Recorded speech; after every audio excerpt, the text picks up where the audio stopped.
Recibimos al economista Francisco Tavares. Vamos a hablar de economía aquí en nuestro país, qué está sucediendo, cómo pinta el panorama económico nuestro este año, hablar de aranceles, en fin, el mundo está acelerado en el área económica, esa es la impresión que hay. Francisco, buenos días.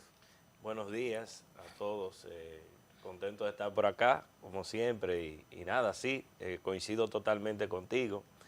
El mundo está viviendo unos momentos muy álgidos, muy inciertos. Primero porque quien está supuesto a liderar, ¿verdad?, el proceso político y económico mundial, pues que es Estados Unidos, pues está, digamos que aplicando políticas que realmente desdicen mucho de lo que ha sido la tradición, ¿verdad?, en materia comercial, en materia económica, y es la integración económica, el libre comercio. O sea, todos conocemos la historia, ¿verdad?, de todo esto llamado libre comercio, mundo libre, las cadenas, ¿verdad?, de valor integradas. Y bueno, Donald Trump ha dado un puñetazo en la mesa y ha Pateó todo desdicho eso. prácticamente de todo lo que Estados Unidos ha propiciado a lo largo de los últimos 50, 60 años, sobre todo después de acontecido la Segunda Guerra Mundial, que se articula todo este entramado institucional financiero, que no es más que los acuerdos de Bretton Woods. O sea, lo que estamos viendo hoy en día es que Estados Unidos está prácticamente deshaciendo todo ese acuerdo internacional, porque lo que está ocurriendo hoy en día es un rebase de una potencia económica, ¿verdad?, emergente, vigorosa, y que, bueno, está asumiendo todo lo que Estados Unidos prácticamente ha estado promoviendo en los últimos 60 años. O sea, China, a pesar de ser un país que políticamente se dirige a puño de hierro, ¿verdad?, un partido comunista que dirige a la sociedad, pero la economía china es una economía abierta, prácticamente en todo el sentido de la palabra, en términos comerciales. Híbrida, es decir, una parte estatizada y otra parte Sí, privada. sí, Un poco abierta, pero abierta, dirigida. abierta en el sentido de las relaciones comerciales con el mundo, porque China se quiere abrir después de miles de años, ¿verdad?, prácticamente en una posición proteccionista y autárquica. Después de los años 70, 78, pues se da todo este proceso de apertura, pues China asume el libre comercio. Y bueno, ya no le conviene ni a Europa ni a Estados Unidos pregonar y validar los valores del libre comercio, porque todo lo que dice Trump es precisamente de que esto lo que ha hecho es quitarle el espacio vital económico de Estados Unidos, que es su hegemonía. Estafar a Estados Unidos, Que eso es hegemonía, es una estafa. Y bueno, la presión que tiene internamente de su base política, que son sobre todo trabajadores de la industria, ¿verdad?, que de la industria que antes estaba aposentada en territorio norteamericano y que hoy está deslocalizada. O sea, gente que ha perdido sus empleos. Entonces le está diciendo y le está hablando precisamente a su base política de que va a retornar el empleo manufacturero hacia Estados Unidos, y prácticamente esto es resultado precisamente de toda esta política que ha estado aplicando con relación a los aranceles, que yo no digo que son, Sí. ¿cómo le dicen? Aranceles Recíprocos. No son recíprocos. Yo digo recíprocos. que son aranceles punitivos. O sea, yo te lo aplico en función de que tú te adhieras a la posición internacional y a los intereses que promueve el gobierno estadounidense, en este caso el gobierno de Donald Trump. Disculpa, Francisco, para que siga con el tema de los aranceles. Trump se ha abierto a la negociación. Se ha abierto a la negociación con varios países. Y entonces, justamente en el día de hoy, parte una delegación, una comitiva de alto nivel de República Dominicana que va a negociar, va a aprovechar la asamblea del Fondo Monetario Internacional y utilizar ese espacio para iniciar, dice el gobierno, conversaciones formales, porque el gobierno cree que es injusto que nos pongan un arancel de un 10% a nuestras exportaciones a los Estados Unidos cuando tenemos un intercambio comercial deficitario con Estados Unidos, es decir, favorable a Estados Unidos. Y desde ese punto de vista, República Dominicana entiende injusto que nos pongan esos aranceles. ¿Tú crees que hay alguna perspectiva de que realmente esas negociaciones culminen en éxito? Bueno, yo diría, todo depende de la receptividad estadounidense. Realmente el dicho que hizo Donald Trump hace poco, de que ahora todos los países están detrás de ellos para ver qué tipo de negociación hacer. Que lo dijo con otras palabras. Lo dijo de otra palabra, lo dijo como un orgullo. Detrás en términos físicos también.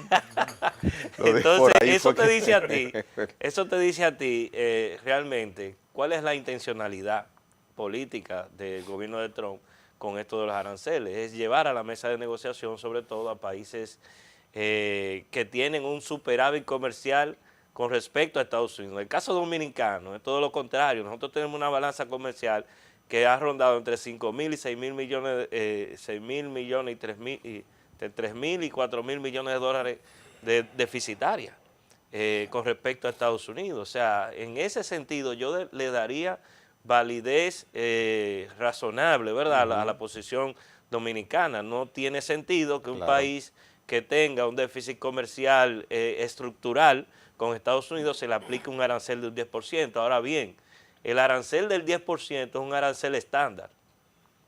O sea, los países, independientemente de si hay un déficit, un superávit, a nivel mundial le aplicaron un 10%. Si ocurre sobre que a República... América Latina. Lo de América Latina, lo de Centroamérica, a excepción de Nicaragua. De Nicaragua. Porque hay un elemento político ahí, ¿verdad?, en el ambiente. Y de déficit también. Y bueno, Nicaragua y Costa Rica son los únicos países que tienen superávit con respecto a Estados Unidos. O sea, en ese sentido, República Dominicana puede tener un argumento válido para la negociación. Ahora, de que haya perspectiva de que eso pueda cambiar, ahí yo no tengo la seguridad, porque en ese caso le daría razón a muchos países para negociar también, eliminar ese arancel básico, ¿verdad?, de un 10%, y entonces yo lo que creería que sería más factible que República Dominicana pues asuma en bloque este tipo de negociación, porque así de manera independiente República Dominicana como país, no entiendo que pueda haber perspectiva de cambio. Pero los hechos demuestran que pero una si negociación Centroamérica individual con Trump resulta más exitosa, más viable que negociar en bloque. El ejemplo, por ejemplo, de Canadá y México, que han hablado individualmente con Trump, lo ha favorecido, porque hasta cierto punto él ha pausado la entrada en vigencia de esos aranceles para esos dos países. Sí, porque en el caso canadiense y mexicano, él tiene mucho interés, porque son los dos países, son dos de los tres países con los cuales ellos tienen un problema a resolver con el tema del déficit. ¿Cuál es el tercero? El tercero es China. Y con China los canales de comunicación están rotos, los puentes para la negociación en estos momentos con China están rotos, porque China ha asumido una posición, ¿verdad?, digamos, de retaliación comercial y económica y también política. ¿Retaliación o reacción? Retaliación, porque cuando en comercio a ti te dan un puñetazo de un arancel de un 35%, acumulado a unos cuantos porcentajes más anteriores que te llevan a 100 y pico, ¿verdad? Entonces, ya el asunto es, si tú me pones uno, yo te pongo el otro. Entonces, ellos se están preparando, los chinos se están preparando para un escenario en donde no tengan que depender del mercado estadounidense. Entonces, estratégicamente el gobierno de Trump ha entendido que el mercado estadounidense ahora mismo es imprescindible para la mayoría de las economías en el mundo. Y de hecho lo que está haciendo es precisamente aprovechando ese valor estratégico del mercado estadounidense para él impulsar lo que son sus intereses políticos y geopolíticos en el mundo. Lo hace de esta manera porque realmente hay que ver el estilo, ¿verdad?, político de Donald Trump, que es totalmente políticamente incorrecto. Él dice las cosas como la ve, como la siente, y la política exterior generalmente uno tiende a descodificarla a través del lenguaje diplomático, que era lo que ocurría anterior a Trump, pero Trump ya lo hace de manera descarnada. ¿Y los mercados cómo se están comportando? Porque hubo un día que evidentemente bajaron, sin embargo, lo que se ve que están en negro prácticamente y que no ha habido tal descalabro que podría haber preconizado esa acción tan inusual de Estados Unidos. O Bueno, sea, el resultado, ¿por dónde vamos con los resultados? Mira, los mercados responden a la situación de incertidumbre, porque la economía tiene parte de elementos, ¿verdad?, de psicología. ¿Por qué? Porque la economía las hacen las personas y quienes dirigen las grandes empresas son personas. Y entonces, cuando cambia este escenario de los aranceles y se aplica toda esta política proteccionista de Estados Unidos, hay que recordar que todas las empresas que cotizan en bolsa son empresas transnacionales en general. Entonces, son empresas que en el ámbito de esa operatividad transnacional tienen operaciones en muchos países del mundo. Es decir, que cuando aplican esos aranceles o aplicarían esos aranceles, esas empresas de manera directa se van a ver afectadas, porque en las cadenas de valor internacionales están muy integradas. Estados Unidos con China, China con Estados Unidos. O sea, no es un asunto tan fácil como para decir que esto va a cambiar o que esto lo vamos a detener de la noche a la mañana. O sea, aplicar esta política agresiva comercial por parte de Estados Unidos va a requerir de mucho tiempo y de adaptación, ¿verdad?, de los mercados a una nueva realidad. Yo no sé si Donald Trump tendrá tiempo suficiente en los próximos 4 años para él cambiar una dinámica que ha tomado más de 30 años. ¿Y qué significa? Tú has mencionado algo que es importantísimo, lo que significa ese término, una nueva realidad. Una nueva realidad. Yo diría que hay que adaptarse a esta pequeña turbulencia que es yo diría, de 4 años.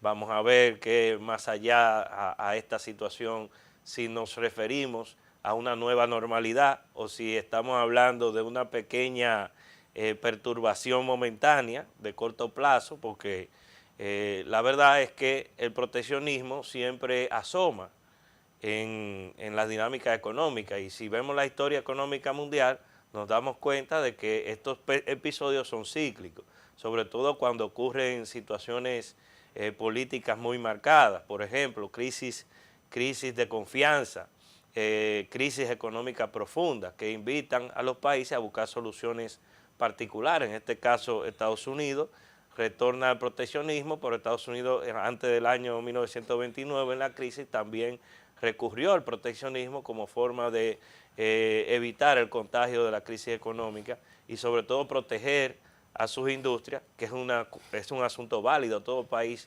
quisiera proteger su tejido productivo.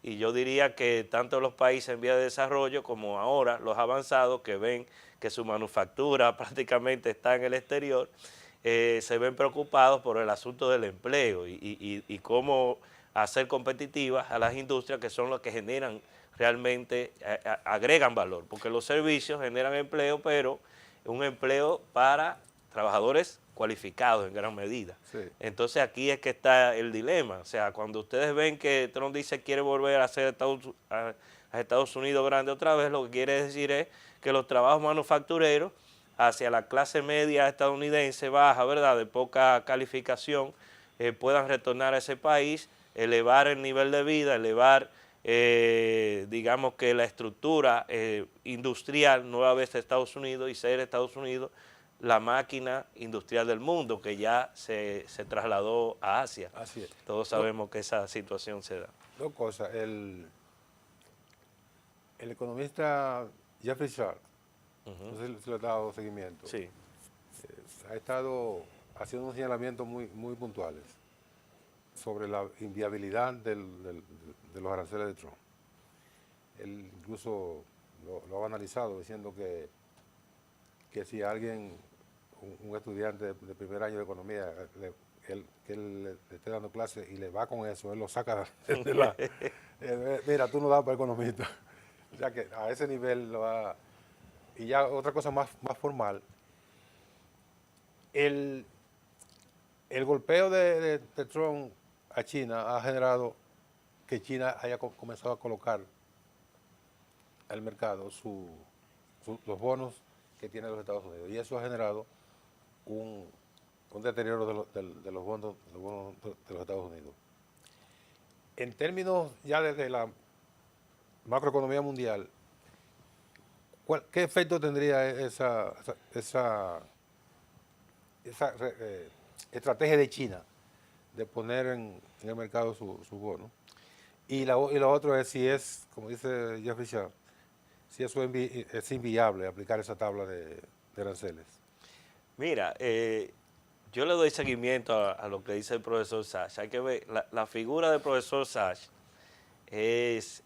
ha sufrido un cambio desde sus momentos nobles, ¿verdad?, en el manejo económico hasta el día de hoy.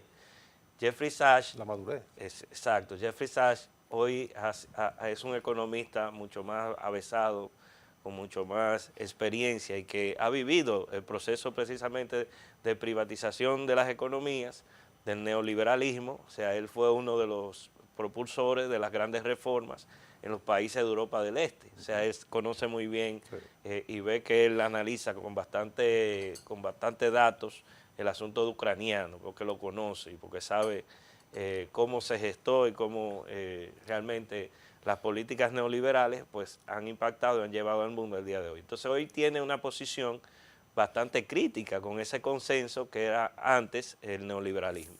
Y estoy totalmente de acuerdo con lo que él dice y por eso digo que hay que ver si esta es la nueva normalidad, aunque la nueva normalidad, ¿verdad?, de los aranceles, proteccionismo, yo lo veo incorrecto en el sentido de utilizarlo como un arriete para lograr objetivos políticos, por una razón: no va a lograr aislar a China.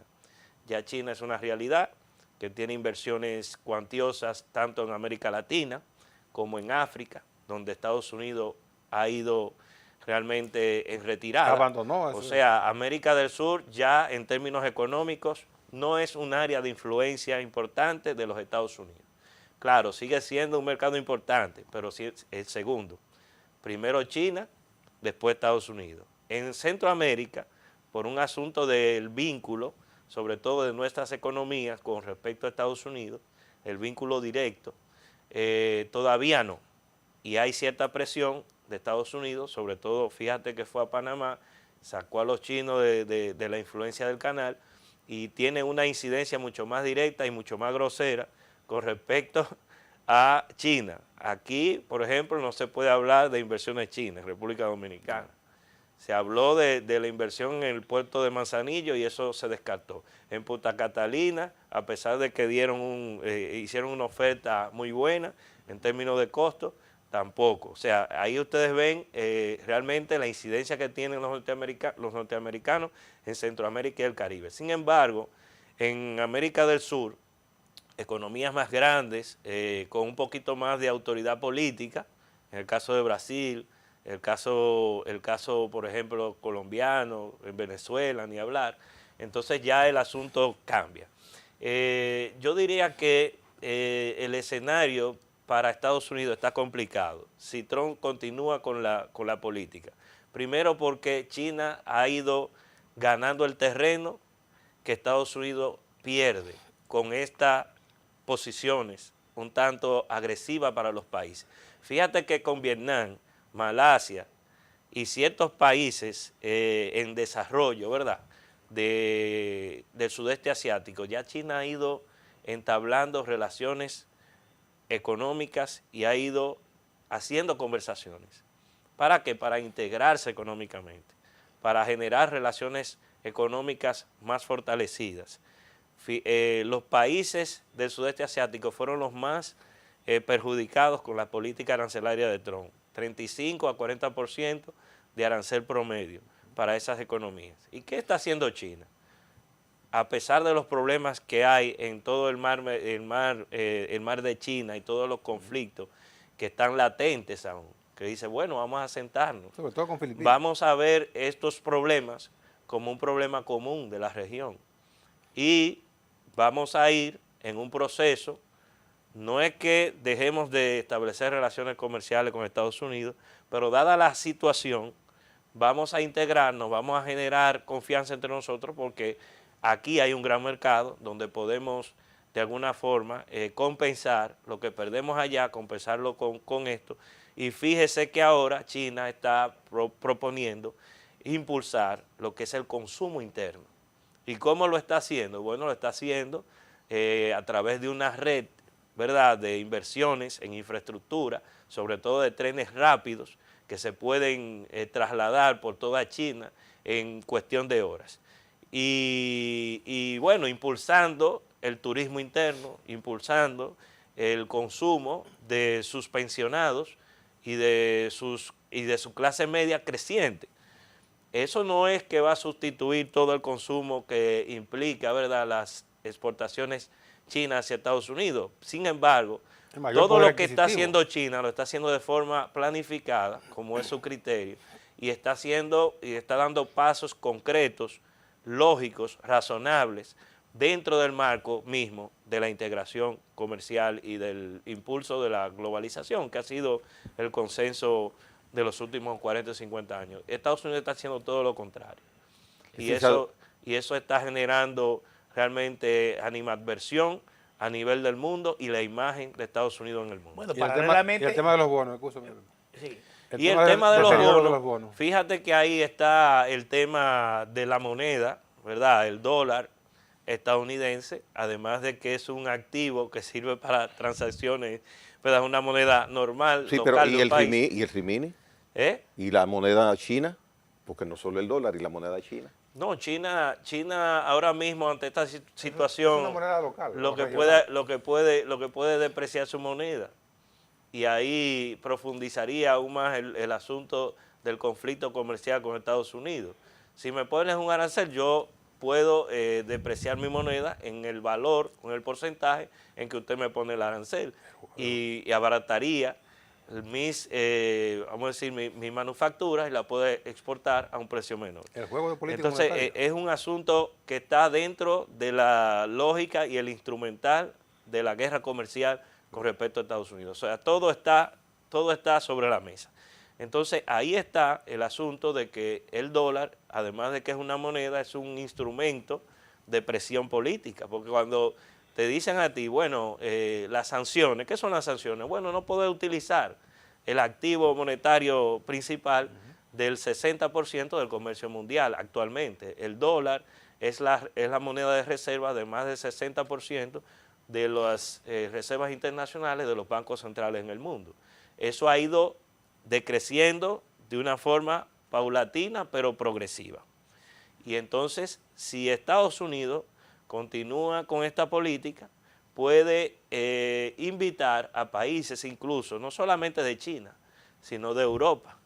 Los europeos ya no ven al gobierno estadounidense como un aliado confiable.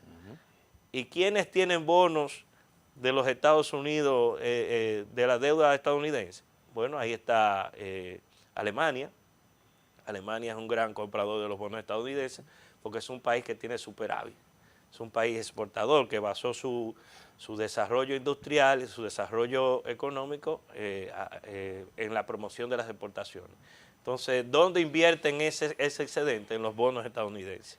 Entonces, si ellos deciden, igual que China, igual que Corea, que también fue golpeado, un aliado en Asia importante de los Estados Unidos, igual que Japón, y Japón también, o sea, si esos países se comienza a erosionar su confianza hacia política y su confianza económica hacia los Estados Unidos, pueden variar la composición de sus inversiones financieras internas, retirando parte de los bonos e invirtiéndolo en otros activos financieros mucho más confiables. Y eso va a generar un impacto en la devaluación del dólar y en efecto va a crear un escenario en donde el gobierno estadounidense, que puede elevar su déficit de manera antojadiza, Fíjense que todos los años hay una discusión para subir el techo de la deuda estadounidense. Sí.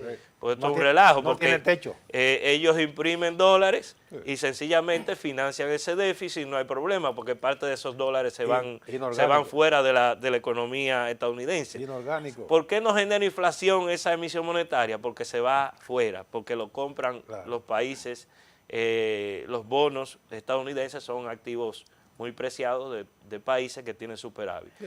Al final, La confianza. si esos dólares no se reciben de esa emisión constante anual para financiar el déficit fiscal que tiene los Estados Unidos, pues entonces Estados Unidos tendría un gran problema.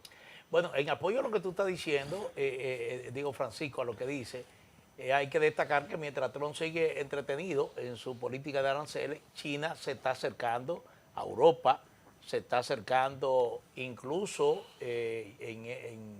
recientemente hubo una cumbre con tres países que tú dirías, bueno, Japón, Corea y China.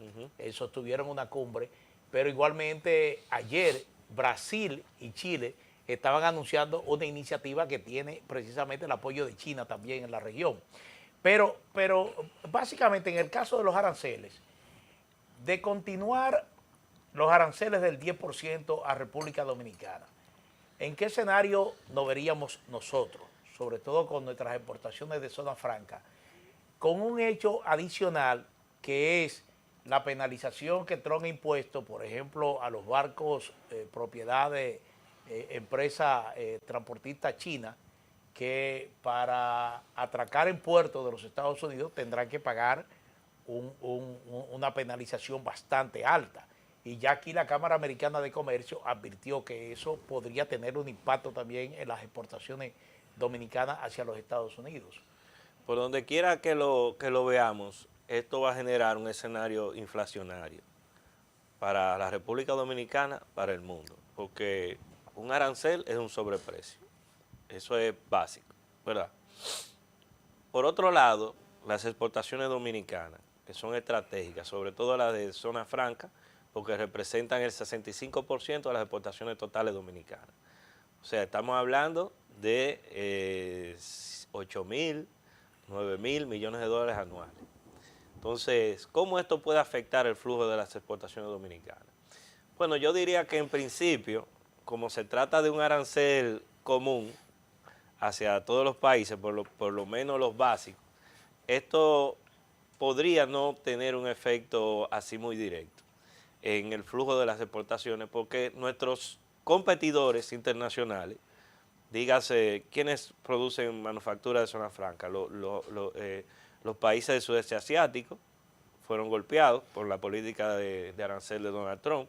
Eso puede motivar a un atractivo, ¿verdad? Puede generar un atractivo para invertir, sobre todo en materia de zona franca, en países centroamericanos y en la República Dominicana, que aunque le pusieron un arancel, no fue un arancel tan alto como se lo hicieron a los países del sudeste asiático.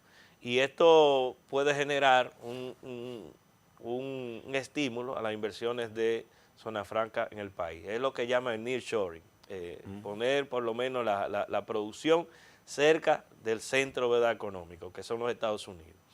Eso puede ser positivo, sin embargo, yo diría que a nivel general, y viendo lo que tú señalas, de que Estados Unidos sigue golpeando a China, ¿verdad?, sobre todo con los barcos, las cuestiones, eso sería letal, porque va a reducir lo que es el comercio global.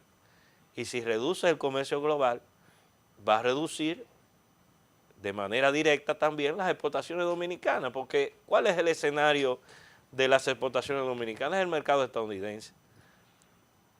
Y las exportaciones totales dominicanas hacia otros países. Los frutales, ¿dónde van? A Europa. Y parte a Estados Unidos. El tabaco, en el mundo también.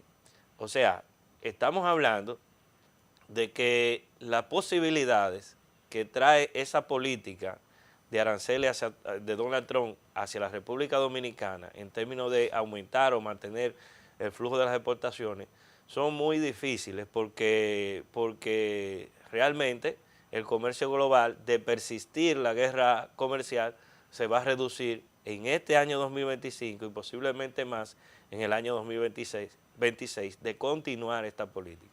Y eso va a afectar a la República Dominicana. Fíjense que los primeros 2 meses del año el crecimiento fue mínimo. Apenas un 1.5% enero-febrero, en los 2 años. Si eso se traslada para marzo, abril y junio, el primer trimestre del año, olvídense de que nosotros vamos a lograr la meta de crecimiento del 5% o del 4.5%. Vamos a crecer un 2 o un 3%, o sea que no es lo mismo. Entonces, el dinamismo económico de la República Dominicana se va a ver reducido y efectivamente los recortes al crecimiento futuro de los Estados Unidos va a implicar una reducción de las exportaciones. Normal. A razonamiento de Francisco Tavares, ¿por qué enero y febrero decrecieron drásticamente, contrario a todas las predicciones, inclusive las de ustedes, los economistas? ¿Qué pasó en enero y febrero? Bueno, primero el relato del Banco Central, que ellos dicen que el consumo interno, ¿verdad?, el consumo privado en la República Dominicana se vio afectado por el escenario de incertidumbre mundial. Bueno, yo diría que... Tú cambiaste tu comportamiento económico en enero y febrero, yo no lo hice. Bueno, la gente, hay que ver qué sucedieron con las inversiones privadas. Las empresas, muy importante. Las empresas son las que hacen las grandes inversiones, la ampliación de sus negocios, si tienen proyección de crear o hacer inversiones en el corto plazo, y dijeron, bueno, mira, el dólar está un poco desestabilizado, gracias a las medidas que se han tomado, ¿verdad? Ha retornado a más o menos un nivel que nosotros entendíamos que era el normal, ¿verdad? Por debajo de 60, llegó a cotizarse 63, eso estaba creando situaciones vamos a decir, de arbitraje, porque dijeron, bueno, es mejor financiarse en dólares que en pesos dominicanos. Entonces, eso estaba creando ya una situación de posible desestabilización monetaria en la República Dominicana. Fíjense que hay economistas que decían, bueno, si de continuar esto, el dólar va a terminar al año en 70 por 1. Sí. Pero parece que la autoridad monetaria, sobre todo, tomó una decisión muy importante, que fue limitar los préstamos en dólares, porque ya mucha gente estaba arbitrando monetariamente. Estaba, o sea, ya dolarizando de hecho. Dolarizando sus pasivos incluso de deuda. Entonces eso limitó un poco. Entonces hay un escenario como de incertidumbre, que ahí le doy algo de razón al Banco Central, pero sobre todo ese bajón, esa desaceleración, yo diría que no es común cuando se tiene proyectado un crecimiento de un 5%.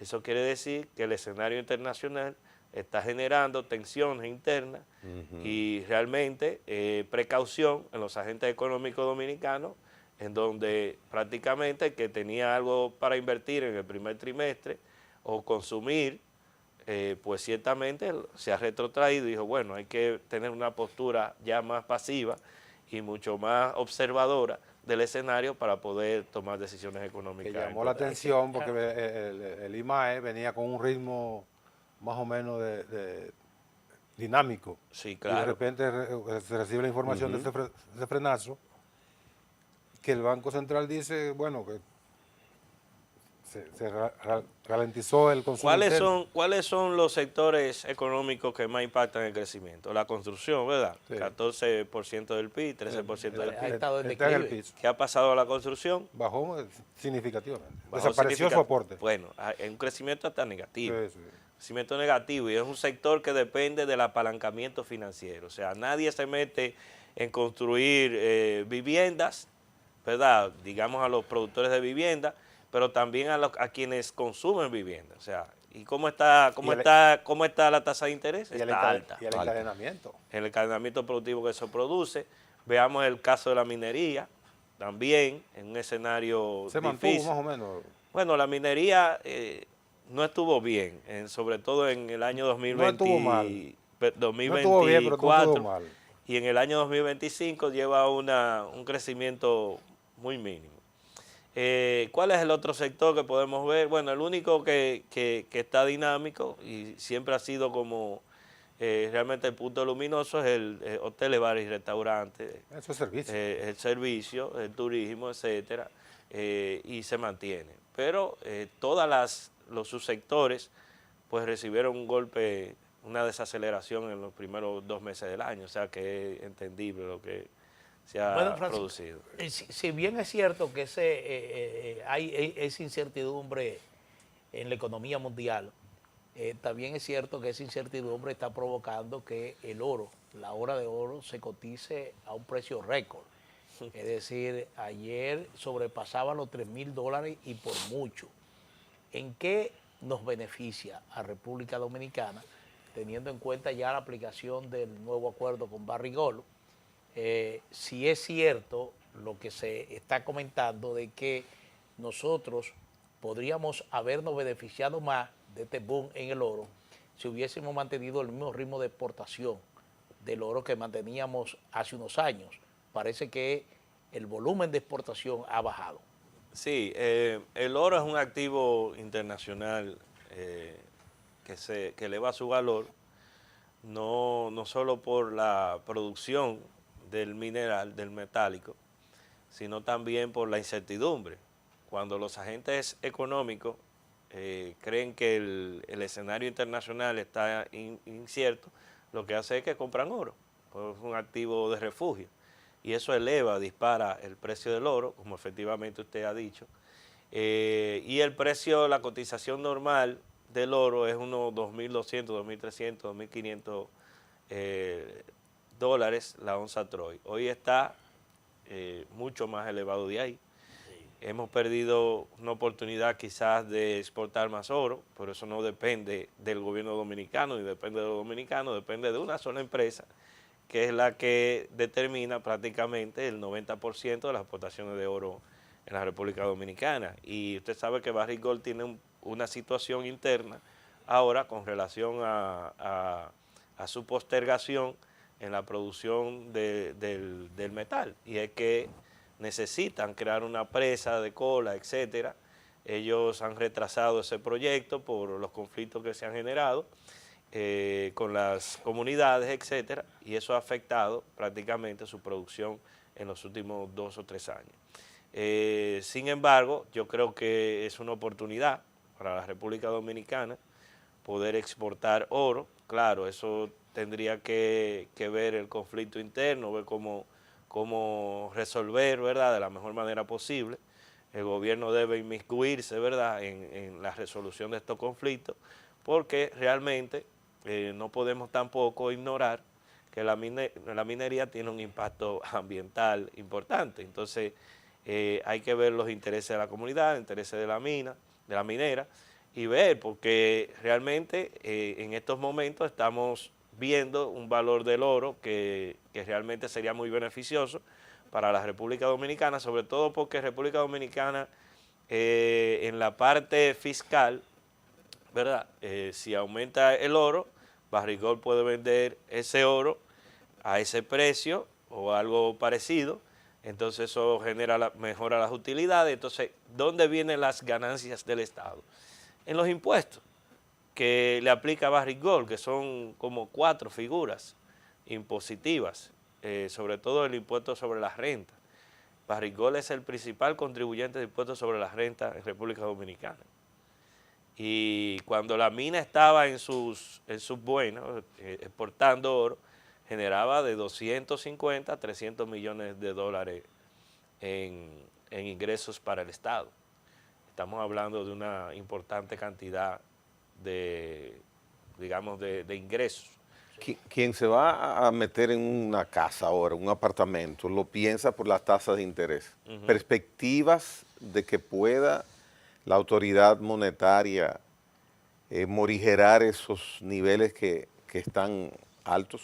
Muy altos. Yo diría que la política monetaria no le está haciendo efecto a la reducción de las tasas de interés activas de los bancos. Aunque en declaraciones hace apenas para El domingo. El domingo, ¿verdad? Metieron, El domingo el Banco Central emitió un comunicado, se reunió con la plana alta del CONE, ellos querían, parece, recibir un poco de alicientes, ¿verdad?, sobre el escenario, y el gobernador dijo que la tasa promedio ponderada activa de los bancos se ha reducido de un 18, de 18 y pico a de 14 18 ya. a 14 y pico. O sea, pero si tú vas a los bancos, tú ves tasas comerciales de hipotecarias que están incluso por encima de ese nivel. Sí. Entonces, no sé, uno a veces tiende a ver lo que está planteando en términos de política y la realidad. Y ciertamente con esos niveles de tasa de interés, nadie quiere meterse en un compromiso a largo plazo. No quiere, que no puede. Esa es la verdad. No quiere y no puede. Y eso está impactando el crecimiento, porque el crecimiento de la economía depende de qué, del consumo y de la inversión. O sea, tú tienes 4 componentes para impactar el Producto Interno Bruto. El consumo privado, que es inversión privada, y consumo de los hogares, que es con préstamos. Aquí esto es una economía de bajo salario. La gente se apalanca, no puede ahorrar, no tiene capacidad de ahorro. No. Entonces, ¿de qué depende? Depende del crédito. Pero si las tasas de interés están tan altas, no puede consumir, no puede invertir. Igual las empresas. Entonces, ¿cuál es el otro componente? El gasto público. El Estado no está invirtiendo en infraestructura. Apenas 2.2% o 2.1% del PIB en inversión pública. Una de las inversiones públicas más bajas de los últimos 30 o 40 años. Es decir, que estamos en un escenario de posible desaceleración económica que si no mejora las condiciones internacionales, es decir, que podamos por la vía de las remesas y de todos los flujos financieros que recibe la República Dominicana por efecto de el escenario internacional, entonces vamos a ver una tasa de crecimiento por debajo del 3% en República Dominicana, lo que es, no se puede considerar un logro porque la República Dominicana tiene un crecimiento potencial, ¿verdad?, que siempre anda entre el 5%, 5.5%, que es el donde queremos siempre estar, porque eso es lo que impulsa realmente la actividad productiva, mejora los salarios, mejora la economía, y entonces ahí verdaderamente entonces República Dominicana también se constituye en un escenario para la inversión extranjera importante, en una región donde prácticamente todos los países de América Latina, una gran parte, no la está pasando bien económicamente. Pero cuando nosotros crecemos, que ha sido un ritmo de crecimiento durante 20 y 25 años, casi siempre ha habido un escenario internacional y sobre todo regional sin turbulencia. Ahora estamos en una turbulencia, pero es una turbulencia de un viaje parece que largo, y la turbulencia parece que va para largo. Con el cinturón puesto. Tú dices que proyectarse, hacerse la idea de que esa turbulencia va a durar 4 años. Bueno, si el presidente Trump no cambia su temperamento, que parece que no lo va a cambiar. Yo diría que son 4 años porque no se sabe qué va a pasar después de Trump.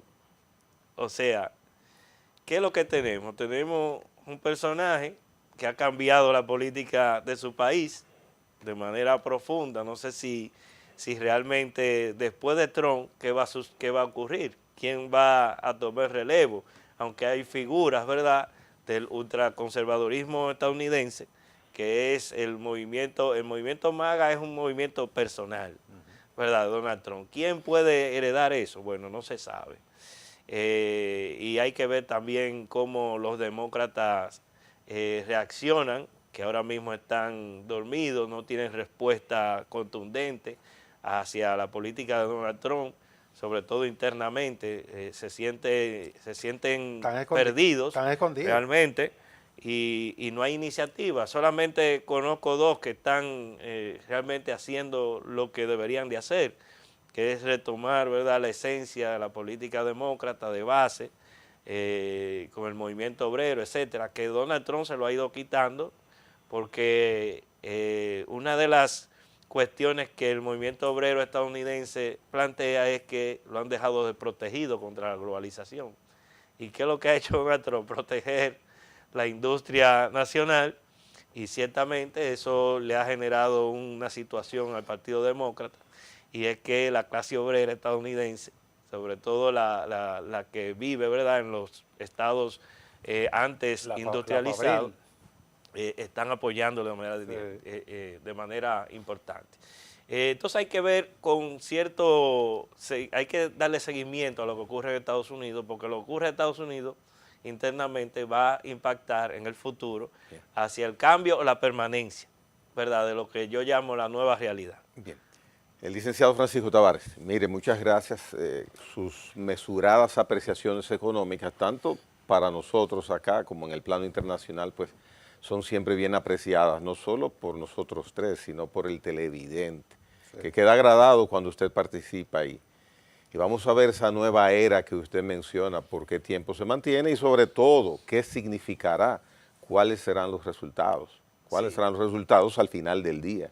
Mientras tanto, nosotros vamos con un crecimiento extraño, por debajo de lo que se establece normalmente para estos primeros meses del año, que estamos muy por debajo. Veremos para dónde nos llevarán estos caminos. Bueno, el Fondo Monetario ha rebajado la perspectiva de crecimiento en el mundo entero. Sí, claro, a partir de Donald Trump. Y ahí estamos nosotros. Sí, la OCDE también. El FMI hace un informe llamado Perspectiva de la Economía Mundial, que lo edita trimestralmente, o sea, abril y octubre. ¿Por dónde andamos hoy? Bueno, lo que ellos hablan es del escenario internacional. Y el escenario internacional, pues, es un escenario que te va a impactar el escenario local. Lo que ellos dicen es, bueno, lo que está sucediendo es que esto va por este camino de reducción de la actividad económica, incertidumbre, inestabilidad financiera y ruptura de las cadenas globales de valor, es decir, de las relaciones empresariales y las relaciones de las empresas transnacionales a nivel del mundo. Entonces, hay que prepararse para un escenario de desaceleración económica mundial. Bien. Gracias, licenciado Francisco Tavares. Señores, venimos en breve. En breve volvemos. En la mañana, con Teleimpacto.